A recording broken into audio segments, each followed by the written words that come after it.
Blessing to you all who is watching, and thank you for watching. It's been a while that I haven't made any new videos. I just want to share about involve God or involving God or depending on God in everything that we do, in every plannings, no matter how big, small, medium, um, how we supposed to involve God in everything. When I was little, my mom always teach us to talk to God and ask to God and depending on God, because I'm not from a rich family. My mother is a full-time teacher, elementary school teacher, and my dad he he has a small business but not making a lot of money. And plus he he had an affair with another woman, so it left my mom um, working for us, actually, to provide for us, until God changed my dad's heart because of my mom's faithfulness, and she seek God and cry out to God to change my dad's life and heart. So finally, she the one who brought my dad back to Christ, actually. And I learned so much from my mom. And yes, I am grateful to have her in my life because she's a living example for my life for years. I might didn't realize it when I was little, when I was younger, but uh, when I got married and moved to United States, and everything new to me, and I just realized that what my mom did, and God keep reminding me of what she did, and how she basically able to facing from one storm to another. And I want to share why it's so important for us to involve God in everything. Because God is God, and God is omnipresence. He's everywhere, and He's not limited by time. Like us, we only able to see what is in front of us, what is going on in front of us, and we only know what we know, or what we heard, or what we read, or what we watch. But God is everywhere, and God knows something happened before it happened. Something will happen before it's happened. And that's the reason why we always have to involve God and ask God, and really depending on God, like little kids depending on their parents. You know, when we were little, or if we have a kids, I don't have kids of my own, but I have three nephews. And when my nephew was still like 1 year old, and then my sister delivered her second child, so my first nephew basically clingy to me, because he got jealous of his younger brother. So he tried to find attention from me, and he became really clingy to me, to the point where there's a time I had to always carry him, and I cannot put him in the chair, because as soon as I put him in the chair, his hands were stretched out like this and wanted me to pick him up and hold him like a baby. And he's already 1 year. I mean, he's still a baby, 1 years. But he's a little bit older, not become a baby. But he just being jealous, basically.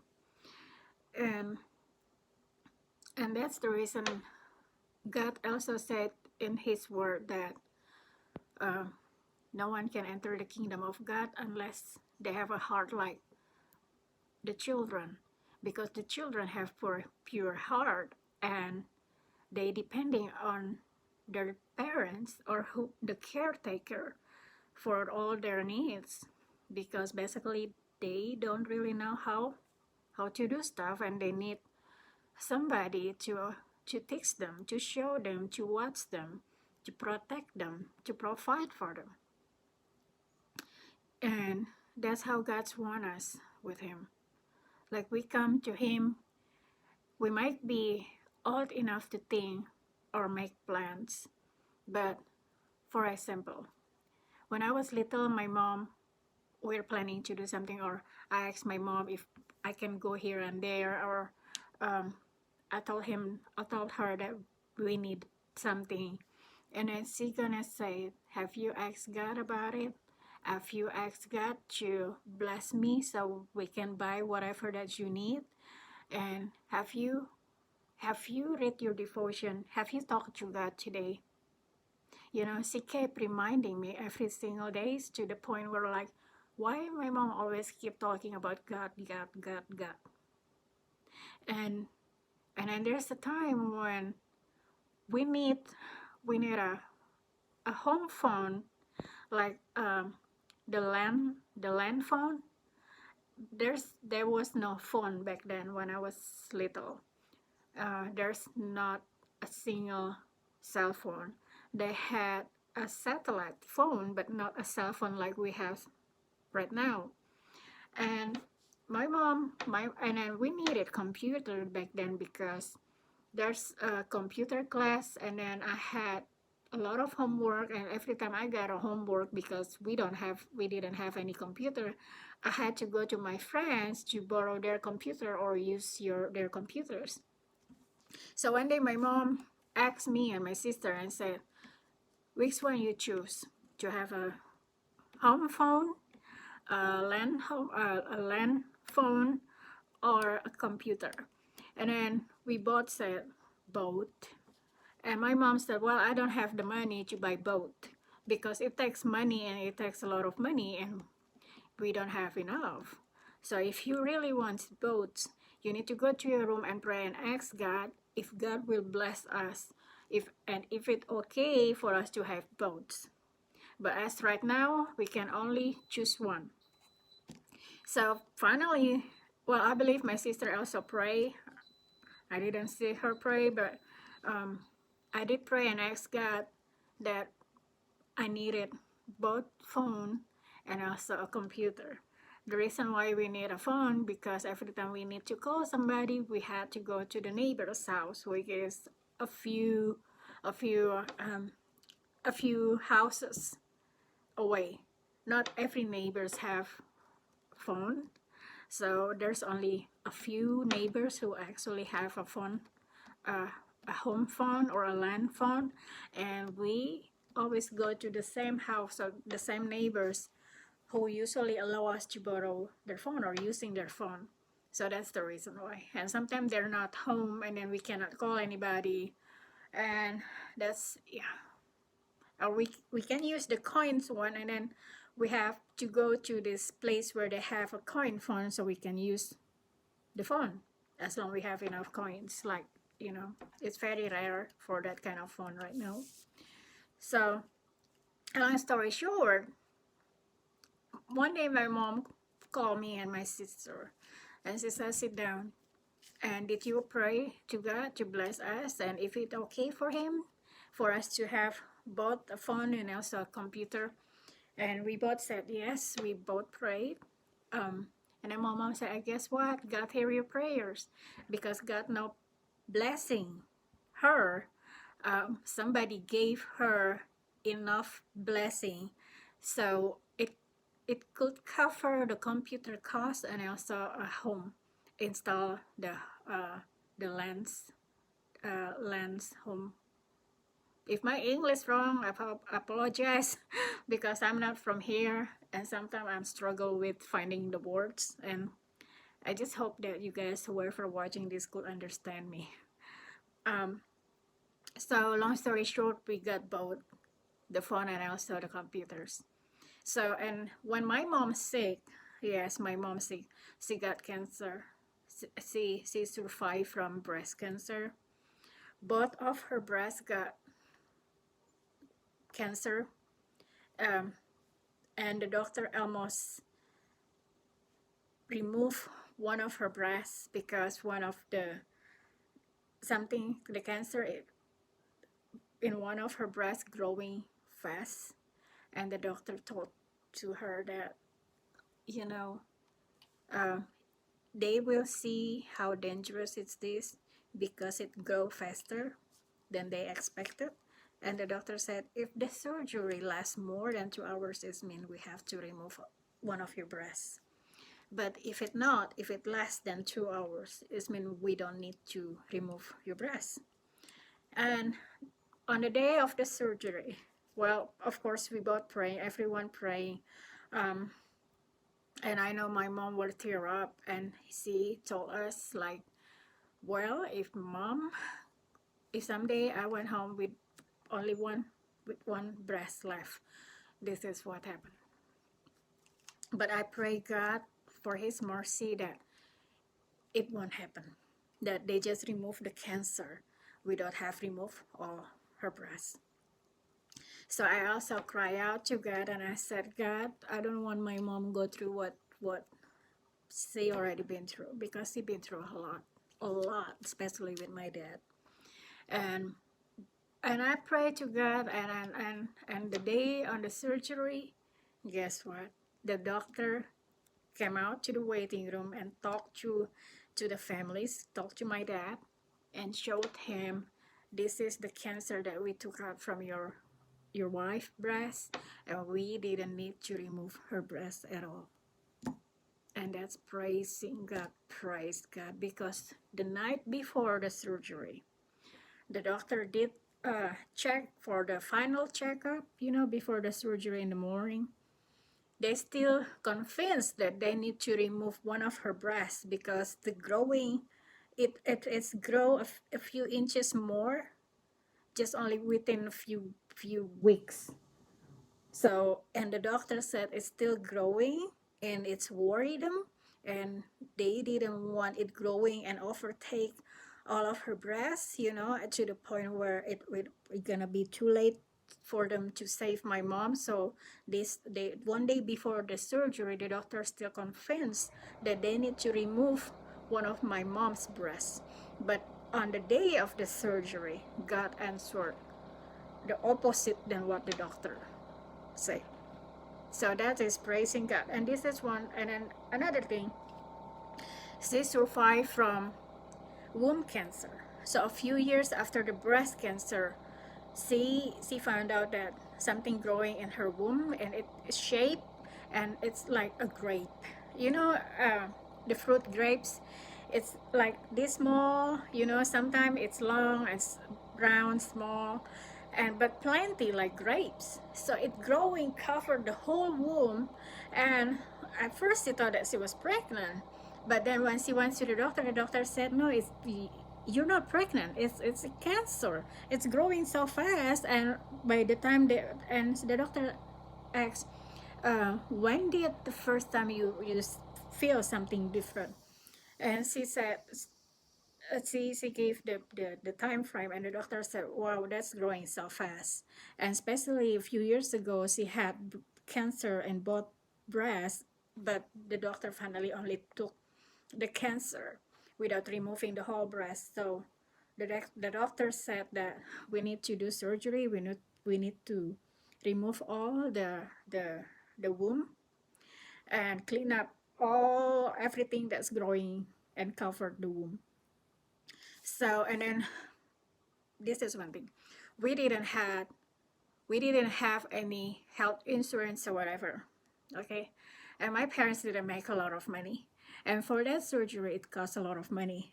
And before, I remember this, before my mom go to check to the doctor, she prayed.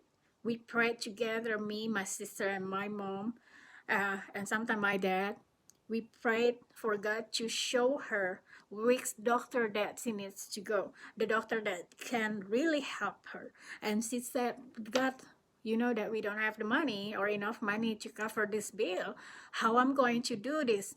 And then God lead her to this doctor, and then of course she need to find like second opinion and third opinion just to make sure that's what really growing inside of her.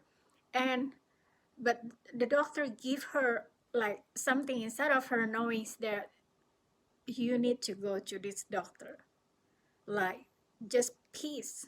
When she went to the this doctor that God led her to, it just bring her peace in her heart. And then And then she talked honestly to the doctor and said, "Doctor, to be honest with you, I only a teacher. This is how much I make, and my husband only making this much. So basically, we don't have any money to cover the whole bills, because you need the doctor cost, anesthesia cost, the hospital, the medical, and how long is he gonna stay in the hospital after the surgery and all that.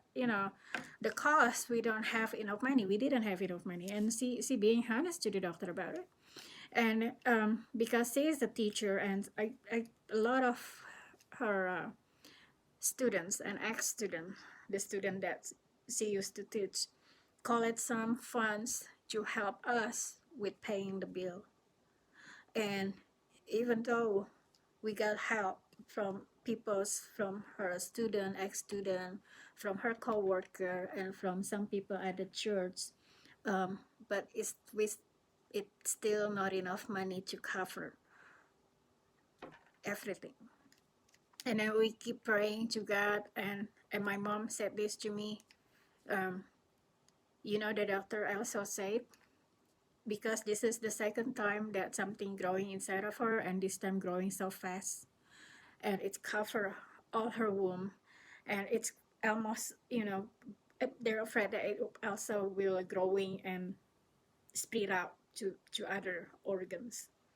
So my mom said the doctor also told her that she might not live 5 more years, because whatever growing inside of her, it's spreading fast and growing fast, like really fast.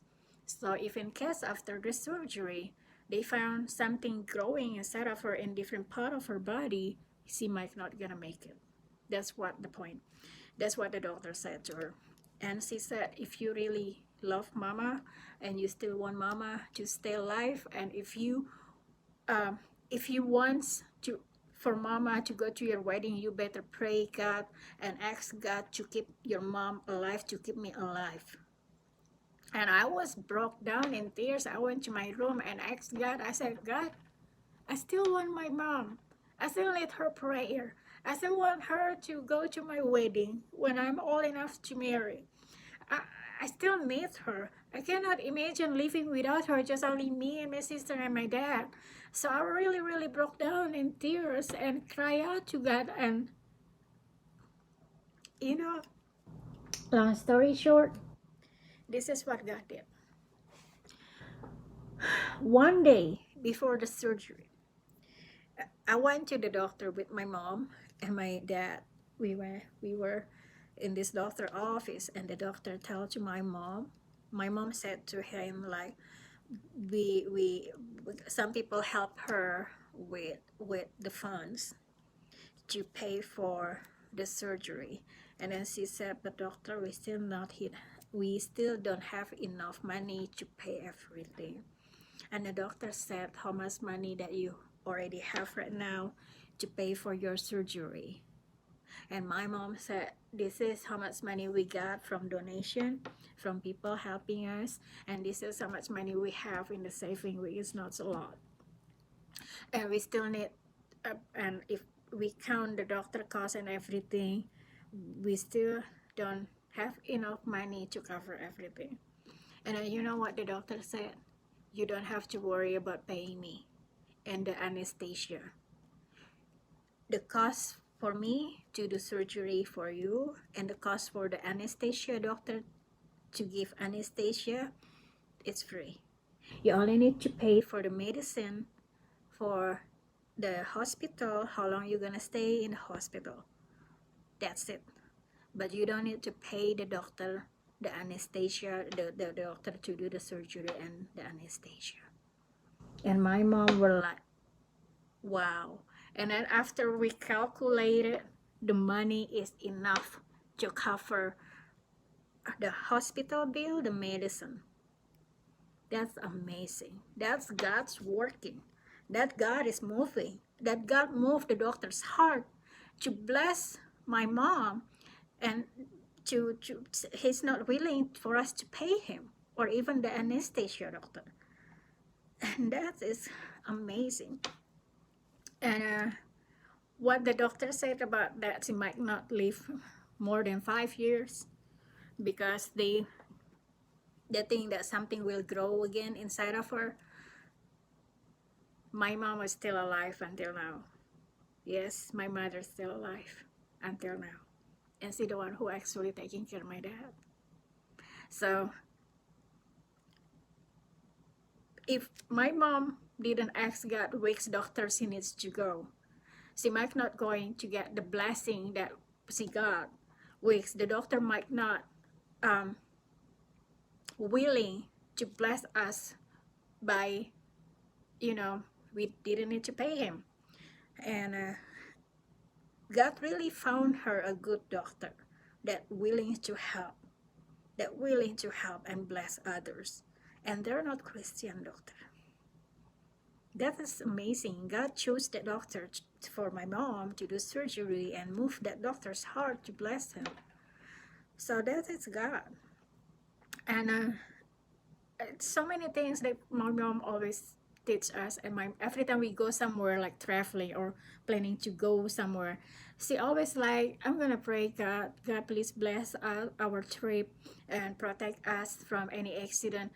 God, if you're willing, we are planning to go here and there, and God, we want to invite you, Lord, to be with us and go with us. And she always involve God in anything. And even though if she planning to go to the market, like grocery stores, they also praying like, God, we want you to go with us to go to this market, and um, this is how much money we have to buy groceries. God, please find us a good deal and stuff like that. And we ended up, we still have extra money when we going home, because the grocery store over there in Indonesia is not like the grocery store like Walmart or Kroger or HEB, over here.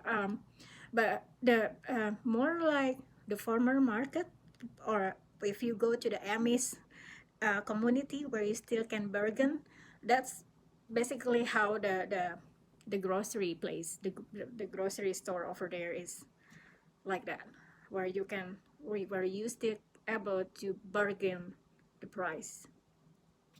And when I grew up, I just used to it, and God reminds me that in everything that you do, in every single things, even though you are planning, no matter your plan is big or small, and sometimes we said like, oh, I don't need to ask God about this. God already gave me a brain to do it, so why would I ask God about this? No, you still have to involve God. If we know that God gave us the brain to think, to make plans, to do whatever, but but it's nothing wrong that we also involve God in every single thing. Like, God, this is what I'm thinking, this is what I'm planning to do, and um uh this is where I'm going for the day. God, please, I want to surrender what my plan is, what I'm thinking, and what I'm going to do for the day. I want to surrender it to you, and I want to involve you in it. And even if you go to work, God, please bless me and please be with me on the way to work and while at work, because once again, we don't know when what's going to happen. We don't know if there's gonna be accident or something happen, like when I'm going to work a few months ago. I prayed to God for protection, right? And I told God, I'm going to work now, and please bless me, and I want you to go with me, and please your angels, guardian angels, to also protect me. And my friend told me, my coworker told me, well, actually, there's nothing to do. I'm working in the plant, inside the plant, and sometimes if we running out of part, uh, they will put us somewhere else to help out with other department. But sometimes they also, um, let us home. So my friends say, um, but I already on the way to work and I cannot really see my phone anymore. But on the way to work, right in the intersection, it was green on my side. I have the right of way. I was I was driving through the green light, the intersection, and a truck hit me from the side. and my car swing, and it was so bad, and I was shocked, and I wasn't able to go to work at all because I ended up in the hospital at ER. They want to check everything if something wrong with me, and I had my shoulder were hurt, and my head hit the car, and I got headaches, and it just all of a sudden my energy level just like like drained, and they I went to the hospital and they checked everything, and um, ended up my coworker went to the location where I got hit, and see the one who contact the manager and let them know that I got wrecked. Somebody hit me, T-boned me, and and but she said to me, actually they telling you, actually because we didn't really have things to do in our department, in my department that day, so they just going to let us off because we don't have to work at all. But because I already on the way to work and I could not see my phone anymore, because in Tennessee it's illegal to see your phone, to call, to text while you are driving, so I'm not able to check it. So I didn't know they already let me off. I don't need to go to work. But because I was still driving, so I thought, you know what, I just go anywhere to work, clock in and see what happened. If they send me home, they send me home, as long as I show up to work. And of course I've got wrecked, but because I also involve God, I asked God to go with me to work and protect me while I'm going to work. Yes, I still got wrecked. Somebody hit me, T-boned me, but it could happen a lot worse if I didn't pray, if I didn't ask His protection, if I didn't invite Him to be with me or His angel to be with me inside my car or driving above my car, because I feel this guy hit me, my car swing, it was happened so fast, but I was shocked, and my feet still hit the gas, and it was still, I mean, it's still running, and something inside of me all of a sudden said, hit the gas. And all of a sudden I was like, hit the gas. Which one is the gas? Because I was shocked. I didn't, it's just like blank. I didn't know which the gas, which is the brake, and I was like, okay, this is the gas. Brake. Where's the brake now? And then I hit the brake. If I believe that is God, I believe that Holy Spirit God spoke in my head and said, hit the brake, because my feet still in the gas pedal, and it's still running, and my mind not even there because I was shocked. And thanks God, that is in the parking lot of the townhousing. My car swing in the townhouse parking lot, and I'm grateful that was just only two car parked over there. Usually there got a lot of the residents who is living there got a lot of car parking, or maybe their gas people who is visiting them also park over there. But that time just only two cars, and it was way further, and I didn't hit any other car. And then as soon as I hit the brake, as I remember to put on the parking, move it to the parking, and I just staring like shocked. But it could happen worse than that if I didn't pray. That is the main point. And the Bible also teaches us that we need to involve God in every planning, in anything. I want to share this, um, James 4, verse 13 and 17. Let me. I'm reading New King James, and my Bible is two language, Indonesia and English version. Okay, James 4:13 to 17. I want to read it. It said, do not boast about tomorrow. Come now, you who say, today or tomorrow we will go to such and such a city, spend a year there, buy and sell, and make a profit. Whereas you do not know what will happen tomorrow. For what is your life? It is even a vapor that appears for a little time and then vanishes away. Instead, you ought to say, if the Lord's will, we shall live and do this or that. Okay, and but now you boast in your arrogance. All such boasting is evil.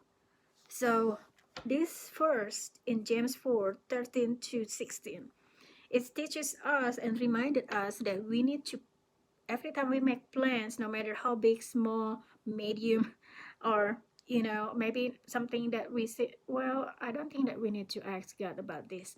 Yes, you still need to ask God about this. Just ask God, this is what I'm thinking, this is what I'm planning. We're planning to do this and that. And God, I want to surrender our plan to your hands, Lord. Because once again, you're the one who knows everything that will happen that our eyes cannot see, but your eyes could see, because God is from above and he already knows what's going to happen before it's happened. And it it can save us. And if something bad happen, it will not as bad as if we didn't pray. Does that make sense? Like if I didn't pray when I'm going to work, and when I got hit, it could happen way worse than if I didn't pray. I might end up hurting myself way worse, or I might end up hitting another car, and it's gonna be a big mess. But because I pray and involve God, even though I'm driving to work, and God still save me, God still protect me. And and if we're planning to do something, like we're planning to remodel the house, or planning to like my mom surgery, she pray, God, please show me which doctor that from so many doctor that is available, from all this list of doctor. I know that in United States we have insurance, and there's a list of doctors that in our insurance cover or work together in their network. But even though we have that, I always tell to my husband, ask God which doctor that He chooses for us. Ask God from all these doctor lists, all this available doctor that our insurance covered, which one is God choose for us? And we always ask. Like my mom teaches me to pray about it. And my mom in Indonesia, we don't have any insurance, so we really need to pray about it, because some doctor, if we went to the wrong doctor, and the doctor said, oh yeah, we have to do all surgery, this is the cost. And when my mom said, oh, we don't have enough money, well, you still have to pay it anyway, or you can go to the different doctor. You never knows what kind of doctor or what kind of people that we going to end up dealing with, and we don't want end up with dealing with a wrong person. And so if we're going to remodel the house, we need to search about constructor who can help us with remodel or renovating the house or build us a house. Even though there's maybe like in United States, they have like a review or surveys, they got like Kelly service, or I don't know what they call it here, Angelis, the Angelis, where people give suggestion, you know, which contractor or which this and that can be trusted, has a good review and really do their job as they promised or they're promoting. But in different country, we don't have that. We don't have any of that. So it's really important to even ask God, God, we're going to remodel the house, as you know that this is our budget, and we're not willing to pay more than our budget. And God, from all the contractor that are available, which one is the honest one, who is willing to work within our budget, who knows to make a deal on stuff or like the materials and stuff. And we also have to pray. And when we're going to buy the material, we also ask God, God, this is the budget or the money we have to buy material. Please, God, where is the store that has a good deal? You will be amazed. God will show it to you. And it's happened to us, not remodeling the house, but our washer and dryer, um, you know, it's bad. It's time for us to renew it. The first time we got married, we didn't have the money at all. So I thought to God, like, my husband got laid off and I didn't have green card. I'm not able or eligible yet to work in the United States. And I thought to God, God, the washer quit running, dryer quit running, and I had to wash our clothes in the bathtub.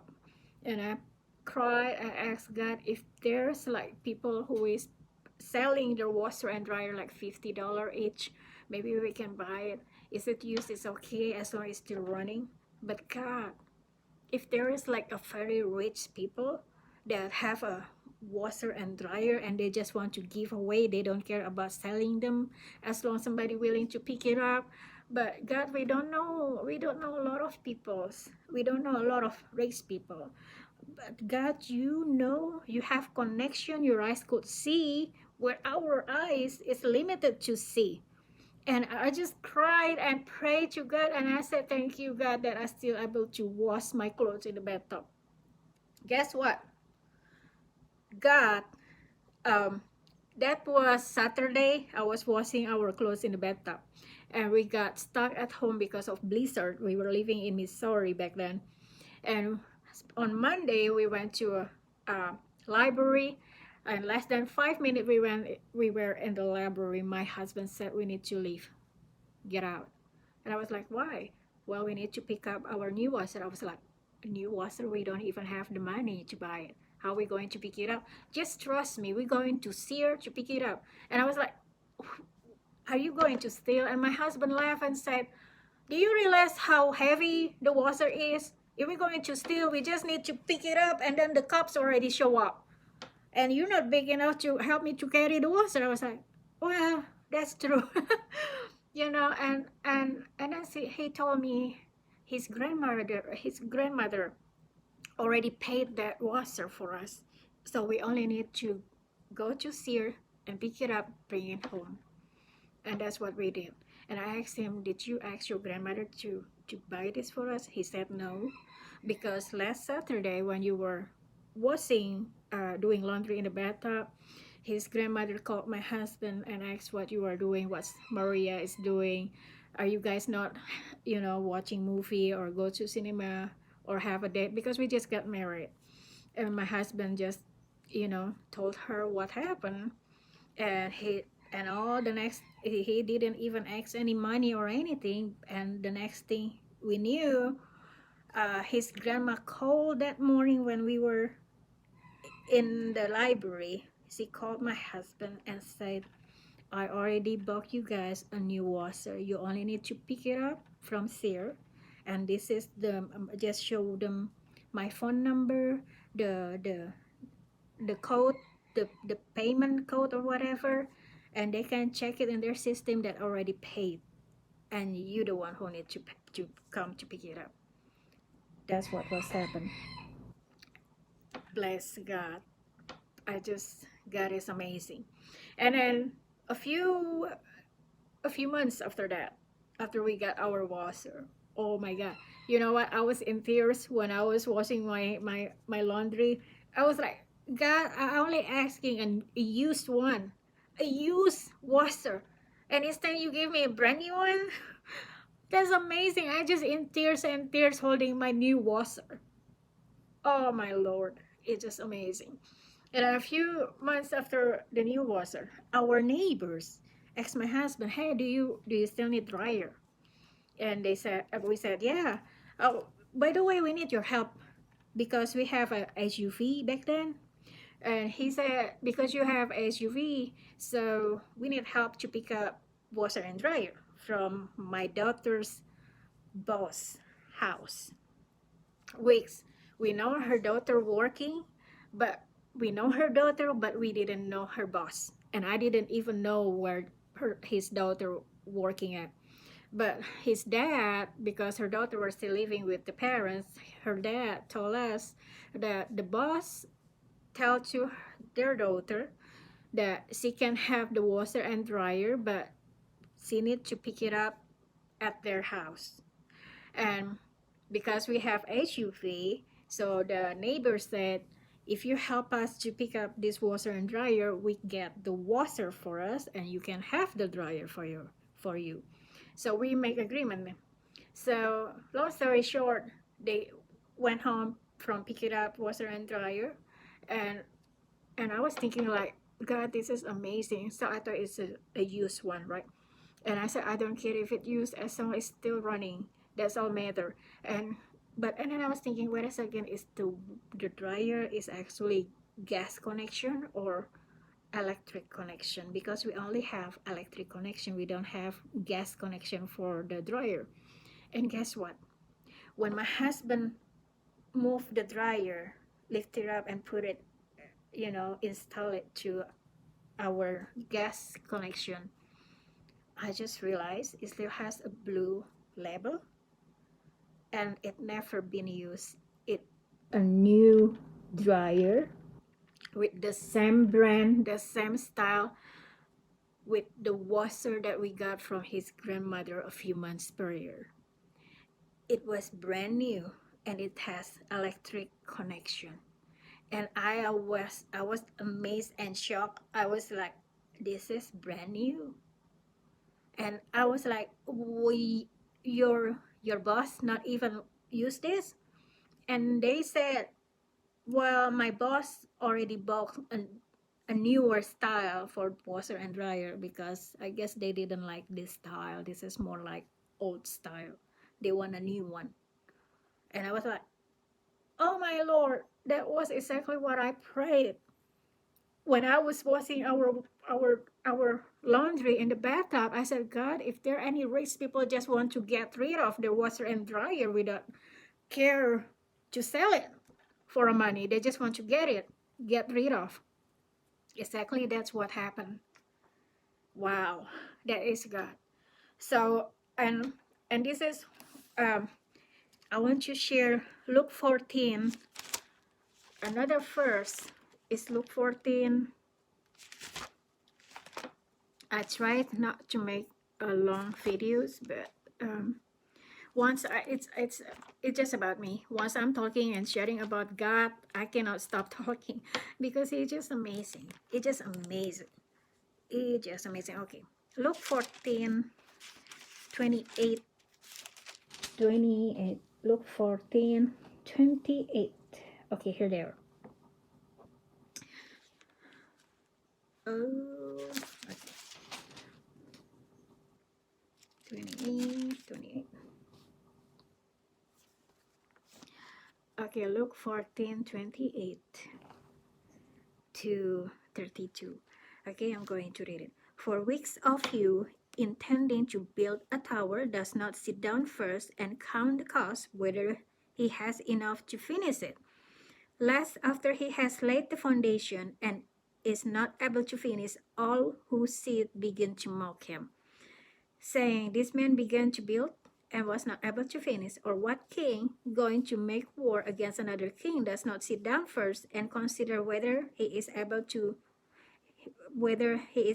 with 10,000 to meet him who comes against him with 20,000?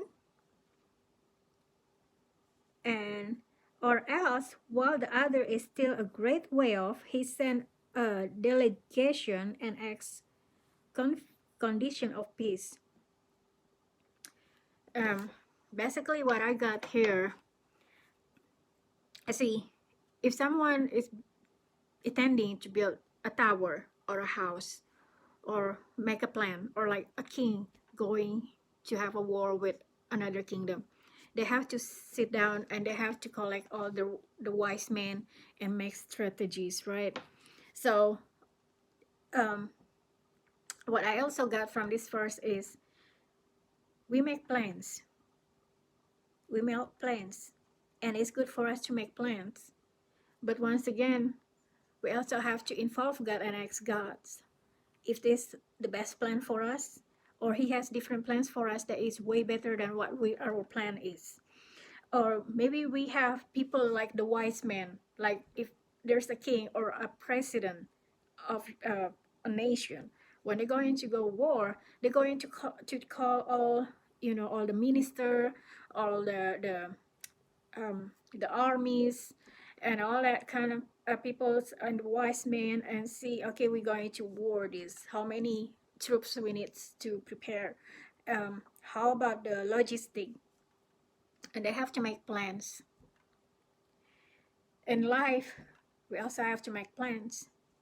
And but instead of a lot of people like the kings or like the president with their minister, with their wise men, but we have God as our counselor, who can see further than what our eyes could see, who knows everything before it happened. And the best thing, God knows the other person's heart when they're trying to make plans, try to overtake us. God knows their plans. God knows the enemy's heart and the enemy's plan, which we don't know, that we cannot see. We cannot read their mind or read their heart. Only God knows. And God who can save us from our enemy's plan before it happened. It doesn't mean that the attacks not happen. The attacks might still happen, but God still can help us and save us from it, and make the damage is minimal, reduce the damage. Or like you're going to build a house, instead of I trust this contractor, he's been a good contractor, have a good review and blah blah blah, and then you just paid this contractor because you trust him or trust this person to do your house, and then the next thing you know, he never finished the job. He might just started it, but like in the middle of it, he just took off with all your money, and then ended up you have to find someone else to, and you don't have money anymore because you already paid full in this first guy who took off with the money. And God can prevent that from happening if you ask him and involve him in everything, in every plans, no matter big, medium, small. Just ask God, involve him. And then God can protect us. There's like a few years ago, back 2012, we were moving from Tennessee to Houston, and I asked God, is this really your will for us to move to Houston? Because I just got a full-time job offer in Tennessee. Then my husband said we have to move to Houston because I felt like that's where God wants us to go. And I prayed and asked God, is this really your will for us to move to Houston? And I had to give up my job, and I just got offer for a full-time job. And God give confirmation. All of a sudden, we received this confirmation from someone in the church and said, you need to move to Houston. This is God's will for you to move to Houston. And God will bring you the peace to move to Houston, and that's where you need to be. And he also mentioned other things that God spoke to him for us. And after I heard that, I was like, well, God, if this really from you, I'm ready to pack. So I started packing, and then we moved to Houston. And on the day we moved to Houston, we prayed for protection for our car, because our car was an old car and had so many things that need to fix. And that's like a safe 16-hour drive nonstop, but we stop at the gas station somewhere and sleep in the car basically. And we continue our drive to Houston. And on the second day, something happened with our car. It started to make noise, and my husband had to pull over and check, but he could not find anything wrong with it. So we drove again, and after like a few miles, it made worse noise, and we had to pull over. My husband had to look up everything, the engine, everything, where the noise come from. He could not find it. Then we drove it again, and the third time it made really worse noise than the second one. And it didn't drive comfortable. Like he can feel like something is wrong when he drove the car. So he said, he told to me, well, we have to stop here, and we might have to end up paying the tow truck to carry this car all the way to Houston. We might end up have to pay, to spend another $100 for the tow truck, for the to fix the car. And I was like, to be honest with you, and that time I was disappointed, and I said, God, I already prayed, and we prayed for protection and for blessing. So nothing wrong with the car. As you know, this car is old and we don't have the money to fix it. And especially now we have to spend another $100 for the tow truck and fix the car. God, we have prayed, but we trust you that you will protect us, that you will bless our trip, and if this really your will for us to move to Houston. So for the third time we pull over, my husband really check everything. He rolled down the car, check from the bottom of the car, and and then he said to me, it's weird, nothing wrong. I could not find anything wrong. My husband knew about the car because his dad been teaching him to fix the car a little bit at the time, so he knew how to fix our car because his dad. And my husband said nothing wrong. So he didn't know what's wrong with it, and we just pray again, and we drove it again. And like 30 minutes after we drove, after the last stop, we passing a big mess of wreck, multiple car wreck. It's involved big car, little car, 18-wheeler. And when we passed that road, it seems like it just happened because people start some people were still sitting in their truck and have a call 911 or whatever. And I saw ambulance who just got there, and they just get out, and some people just get out from their car, were like shocked. And I just look around, what happened, and my husband is like, multiple car wreck. It's crazy, it was a mess. And we just passing slowly through that wreck, we just passing slowly, and then finally we got to Houston. We got to Houston safely. And then looking back, I was like, do you know what? We pray for God to protect us from any accident. And all of a sudden that big noise happened 3 times. Maybe that's one of the way God tried to stop us from going too fast. Because if God didn't do that, we're gonna be end up in the middle of that multiple car wreck on the way moving to Houston.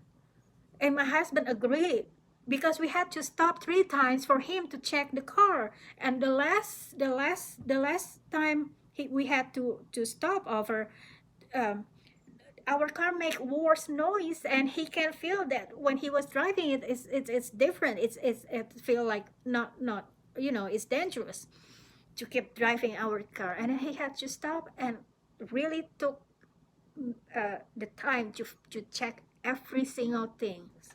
And then by the time we done with that third stop, we drove our car fine, no more noise. It just like nothing happened.